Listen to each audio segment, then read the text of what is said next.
போராட்டத்தில் ஈடுபட்டிருந்த தூய்மை பணியாளர்கள் கைது செய்யப்பட்டது வருத்தத்துக்குரியது என கூறியுள்ள காங்கிரஸ் எம்பி மாணிக்கம் தாக்கூர், தூய்மை பணியாளர்களுடன் பேச்சுவார்த்தை நடத்தி உழைக்கின்ற மக்களின் ஜனநாயக உரிமைகளை காக்க வேண்டியது அரசு அலுவலர்களின் கடமை என தெரிவித்துள்ளார்.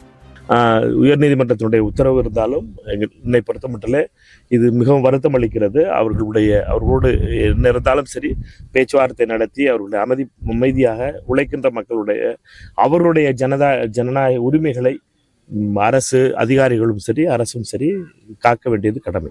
தனியாருக்கு ஒப்படைப்பது, தனியாருடைய பங்களிப்பு என்பது விவாதத்துக்குரியது.